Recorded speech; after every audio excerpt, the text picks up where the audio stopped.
है, मच्छर आ जाते हैं आपके ध्यान में।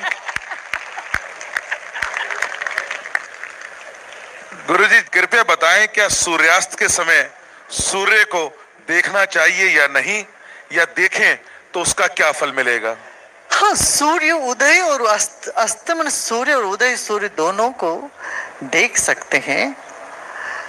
उसको देखने में कोई हानि नहीं होगी, मगर बहुत देर तक नहीं, कुछ सेकंड तक, एक आध मिनट तक सूर्य को देखे, 15 सेकंड, 20 सेकंड, ज्यादा से ज्यादा 1 मिनट तक सूर्य को देख सकते हैं कि सूर्य की रोशनी से ही हम सब, ये सब कुछ है, टिका हुआ है सूर्य की रोशनी से।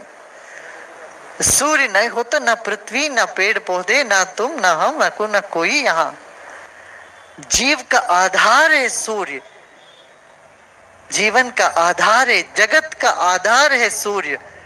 तो वो सूर्य से सीधा किरणों को हम शरीर में लेते हैं तो शरीर निरोग रहता है।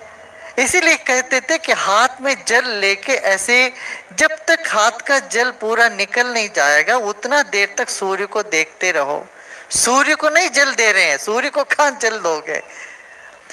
ऐसे समय का गिनती के लिए हाथ में जल लेके अर्घ्य में, और जब तक वो पानी पूरा निकल जाए तब तक सूर्य को एक टका देखते रहो। गायत्री मंत्र का उच्चारण करने का एक प्रथा है, ये पुराना पद्धति है हमारे, तो इसको लोग समझे नहीं। ये ध्यान का एक त्राटक पद्धति है, प्रक्रिया है। बहुत देर तक नहीं, थोड़ी थोड़ी देर सूर्य को देखना ठीक है, शरीर में एक नई ऊर्जा पैदा होगी उससे। गुरुजी ओंकार मंत्र ओम शांति शांति शांति 3 बार ही क्यों लेते हैं? अच्छा, 4 बार कोई करें तो तब भी तुम यही पूछोगे 4 बार ही क्यों है। 5 बार करें तो 5 बार क्यों है। 108 बार 108 बार क्यों है। ये इस प्रश्न का कोई महत्व नहीं है, पर फिर भी मैं बता देता हूँ। 3 तरह की ताप होते हैं, आदि दैविक, आदि भौतिक और आध्यात्मिक। सांसारिक ताप जो जगत से हमको मिलने वाली, आदि भौतिक, आदि दैविक जो प्रकृति से होने वाली, और आध्यात्मिक अपने भीतर अध्यात्म के अभाव से एक अशांति जो उठती है उससे होने वाली। ये तीनों तरह के ताप से व्यक्ति पीड़ित है। देखिए, किसी को भौतिक सौलभ्य सब होने के बावजूद बड़े दुखी रहते हैं। जैसे बहुत सारे देश हैं पाश्चिमात्य देशों में, भौतिक स्तर पर बहुत आगे बढ़े हैं, संपन्न देश है, मगर आदि दैविक और आध्यात्मिक स्तर पर बहुत कमजोर हैं। हिंदुस्तान में गरीबी होते हुए भी एक तरह का खुशी उल्लास आप एक एक गली में देखोगे। स्लम्स में भी जाके देखोगे तो उधर भी एक प्यार, एक उत्साह, एक आनंद, एक भक्ति, एक भाव सब होगा। गरीब से गरीब इलाके में भी यहाँ कुछ, क्यों, यहाँ कुछ आदि दैविक या आध्यात्मिक शक्ति है, कुछ ऐसा। तो ये 3 तरह का ताप, ये तीनों तापों का निवारण के लिए 3 बार प्रार्थना करते हैं, ओम शांति शांति शांति। गुरुजी, कर्म फल की इच्छा किए बगैर कर्म करने के लिए प्रेरित कैसे हों? कर्तव्य समझ के करो, ये मुझे करना ही है तो मैं करता हूं। दूसरा उपाय, किए बिना मैं रह नहीं सकता, ये मेरा स्वभाव में है इसीलिए करो। मान लो आप सड़क में जा रहे हो, कोई गिर जाता है तो उनको जाके उठाना हमारा सहज स्वाभाविक बात बन जाती है। आप घर में भोजन कर रहे हो, कोई और व्यक्ति आ जाता हो तो तुम हमको दोगे कि नहीं दोगे, पहले सोचना पड़ता है क्या ये? नहीं, सहजम कर्म कौन्तेय, अपने सहजता से कर्म बनता है। आप कर्म करते रहते हो आप, तो ये मान के करो। हाँ, एक चित्रकार को ये नहीं सोचना पड़ता मैं चित्रकार हूं मुझे बनाना है, वो कलम उठाता है अपने आप चित्र लिखने लगता है। संगीतकार के मुंह से संगीत निकल ही जाते हैं, ना चाह करके भी गुनगुनाते रहते, गाना गा लेते। ये जैसे हमारे स्वभावगत है। गुण और कर्म जो है एक दूसरे के साथ इनका जोड़ है। गुण से कर्म और कर्म से गुण। गुरुजी, क्या सुदर्शन क्रिया से आत्म साक्षात्कार हो सकता है? क्या लगता है तुमको? नहीं हो सकता? बिल्कुल नहीं, जरूर होएगा। तुम चाहोगे तो। तुम्हें आत्म साक्षात्कार चाहिए तो सुदर्शन क्रिया करो तो होएगा। तुम सिर्फ बीमारी मिटाने के लिए सुदर्शन क्रिया करोगे तो बीमारी मिट जाएगी। तुम साधना, ये सब साधन है। साध्य के और तुम्हारा मन हो तो जिस साध्य तक तुम्हें पहुंचना है उसमें ही मदद करेगा। गुरुजी, आप सदैव श्वेत वस्त्र क्यों पहनते हैं? ताकि इसमें सभी रंग है। हाँ, क्यों अच्छा नहीं लग रहा है तुमको? मैं थोड़ा काला हूं इसलिए सफेद पहनता हूं। गुरुजी, रोने पर भी आंसू आते हैं और हंसने पर भी आंसू आते हैं, इसका क्या मतलब है? बड़े धन्यभागी हो तुम। रोते रोते आंसू बहाने वाले तो बहुत हैं, मगर हंसकर भी या प्रेम से आंसू बहाने वाले थोड़े कम हैं। ऐसे आंसू बड़े भाग्य से मिलते हैं। भक्ति से जिनका अश्रु गिरता है उस आंसू को पकड़ने के लिए देवता लोग तरसते रहते हैं। क्या अगले जन्म में भी हम सब आपके भक्त के रूप में जन्म ले सकते हैं? भाई आप पोस्टपोन क्यों कर रहे हो? इस जन्म काफी नहीं है क्या? मुक्त होने के लिए तू भी आना, और तू तो आने का तुमने निर्धार कर लिया और मुझे भी खींच रहे हो।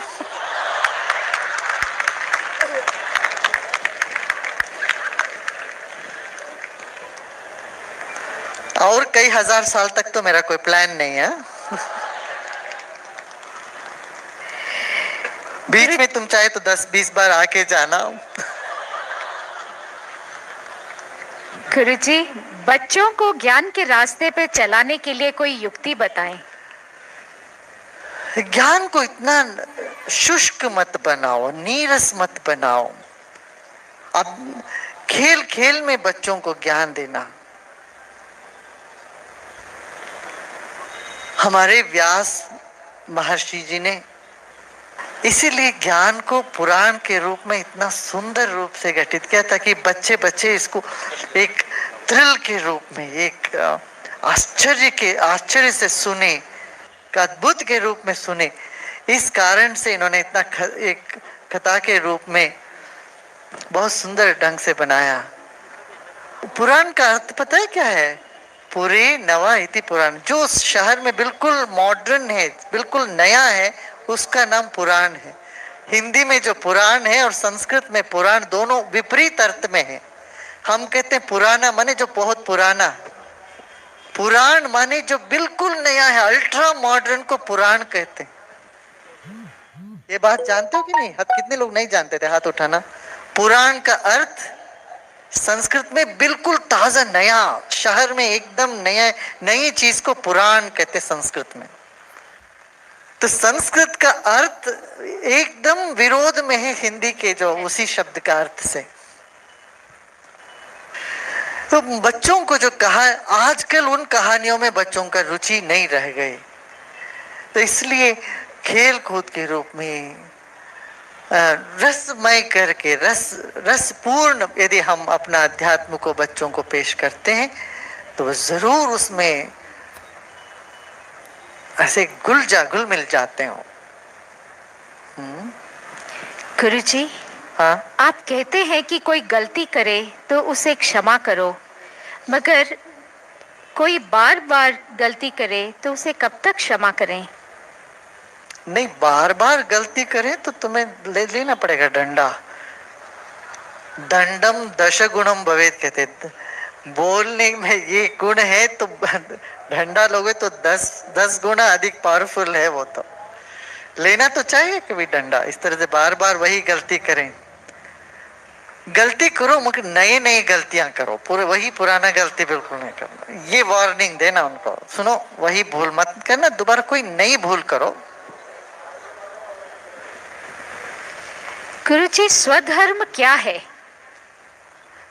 स्वा से निकलता है वो स्वधर्म है, और अपने से जो अपने को नहीं पसंद है वह हम किसी और से के साथ नहीं करें, वही स्वधर्म है। प्रेम करुणा दया स्वधर्म है।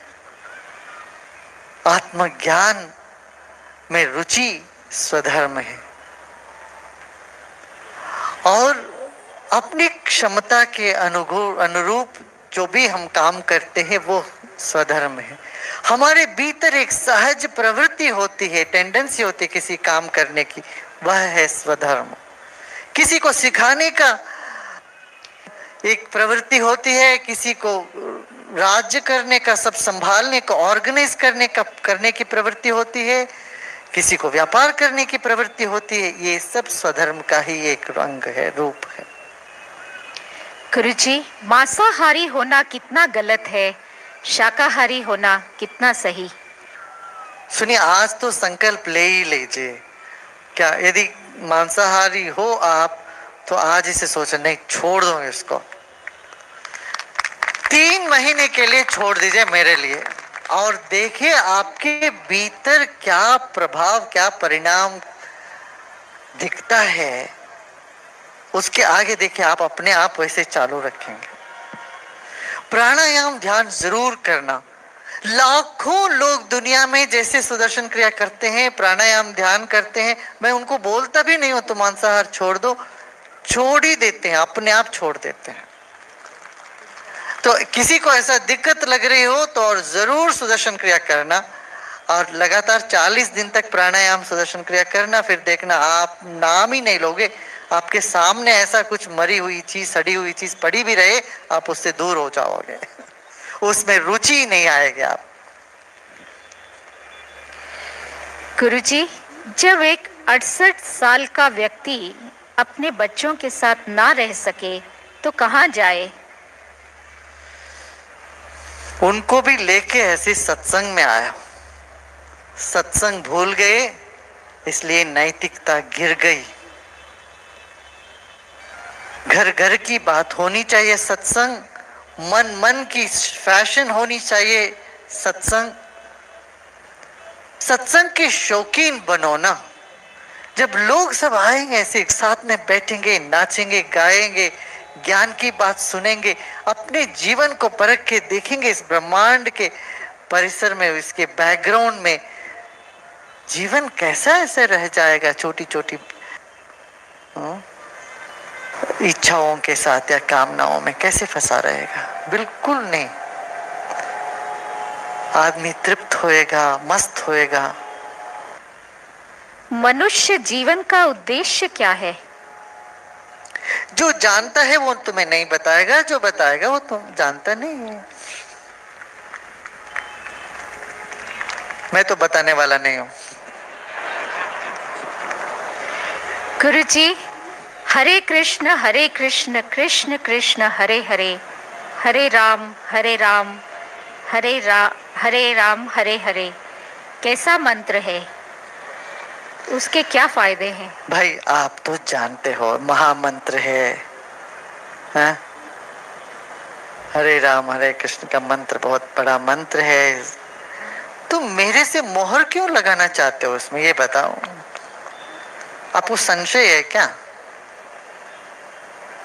हाँ, करो, आपको मंत्र पसंद है तो करो। आपको लगता है बहुत लंबा मंत्र है तो ओम नमो नारायण करो। लगता है कि ओम नमो भगवते वासुदेवाय करना तो वो भी करे। हाँ, जो मंत्र आप अपनाते हो, इस तरह से लेते हो, फिर उसके बारे में सबसे पूछने मत जाओ, क्योंकि फिर इसमें भ्रम ज्यादा पैदा हो जाता है। जैसे हम आप सोहम कर रहे हैं, आप किसी से जाके पूछोगे आप सोहम कर रहा, मैं कर रहा हूँ, ठीक है, कोई सज्जन बोलेंगे सोहम नहीं करना चाहिए, हमसो हमसा हमसा करना चाहिए।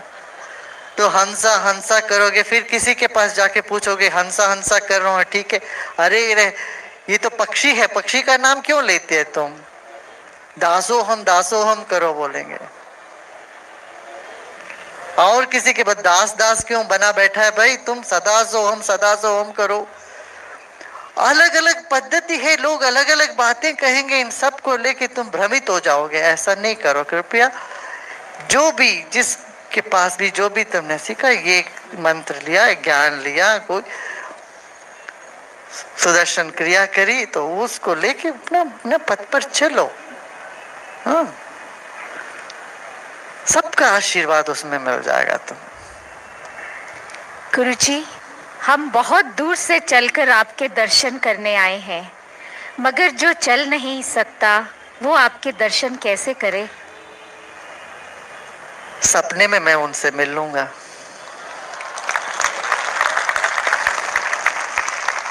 यहाँ पर भी कई लोगों के सपने में तो मैं मिला ही हूं ना। कितने लोगों के सपने में मैं आया हूं देखो, मुझे पता है। मैं कोई सीक्रेट ही नहीं रख पाता हूँ। मैं जिस दिन दिल्ली में आता हूँ तुम लोगों को पता ही चल जाता है, 1-2 दिन पहले ही पता चल जाता है कई लोगों को। आप कृष्ण हो तो अर्जुन अभी कौन है?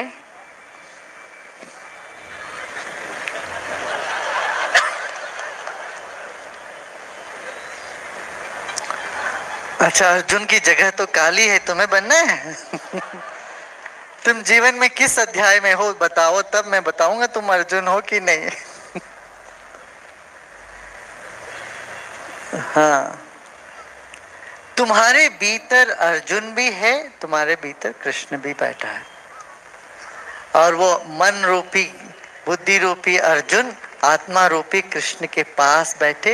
यही उपनिषद हो जाएगा, वही ध्यान हो जाएगा, वही भक्ति आएगी। अब तुम्हारा अर्जुन दुखी है, भटक रहा है, कृष्ण की आवाज नहीं सुन रहा, उसका दृष्टि बाहर पड़ी हुई हो, तो वो बहिर्मुख होके भयभीत होके कामता रहेगा पूरा जिंदगी।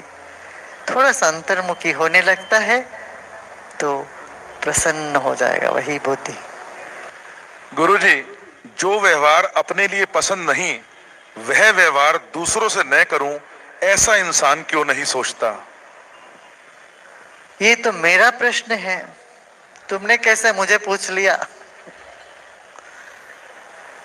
शायद वो सत्संग में नहीं आता है, इसीलिए ध्यान ज्ञान के मार्ग में नहीं चलता, इसीलिए कोई सेवा कार्य में नहीं लगा हुआ, इसीलिए।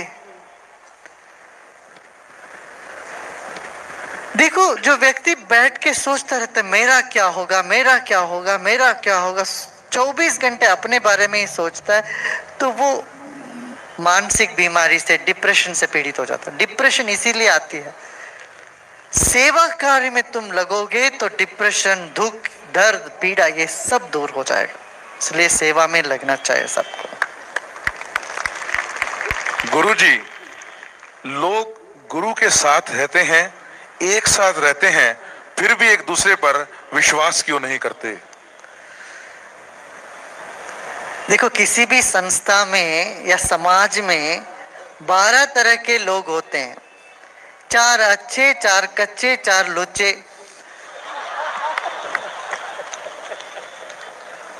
तो 4 लुच्चों से भी सीखना है, 4 कच्चे से भी सीखना है, 4 अच्छे से भी सीखना है। रजोगुण, तमोगुण, सतोगुण सब जगह होता है,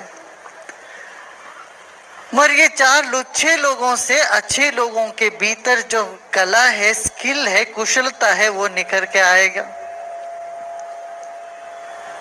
और अच्छे लोगों के अच्छे गुण यदि मजबूत है कि नहीं, ये बताता है कच्चे लोगों के वजह से। तो इस तरह से सभी तरह के लोग सब जगह होते हैं, इसीलिए विचलित मत हो। संस्कृत में इसीलिए कहावत है, दुर्जनम प्रथमम वंदे सुजनम तदनंतरम। दुर्जन के चरणों में पहले प्रणाम करो, ताकि वो खुद गड्ढे में गिरते हुए तुम्हें चेतावनी दे रहा है, भाई देखो मैं गिर रहा हूं, मुझे क्या हालत हो रही, तुम मत गिरो, तुम मत ऐसे करो। चेतावनी दे करके तुम्हारा गुरु बन गया या एक बुरा व्यक्ति, ये लुच्चे। तो चेतावनी देने वालों को पहला नमस्कार करो, दुर्जनम प्रथमम वंदे, दुर्जन को पहले ही नमस्कार, सजनम तदनंतरम, अच्छे व्यक्तियों को बाद में नमस्कार, ताकि वो भी तुम्हें सिखाते हैं, मगर वो आगे बढ़ते बढ़ते सिखाते हैं, अपने कॉस्ट पर नहीं, उसको कोई नुकसान नहीं हो रहा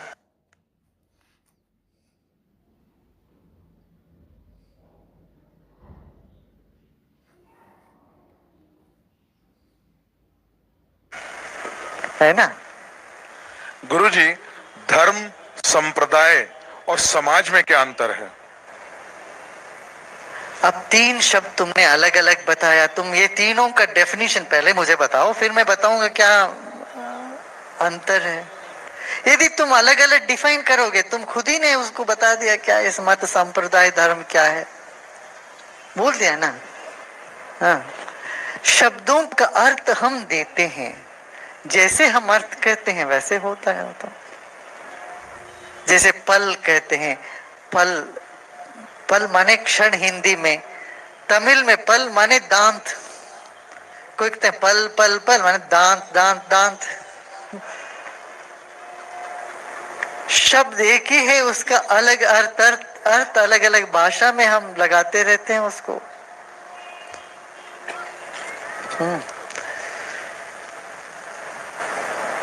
छोड़ो क्या है मत मतांत संप्रदाय कुछ भी हो, एक ईश्वर, एक ज्ञान।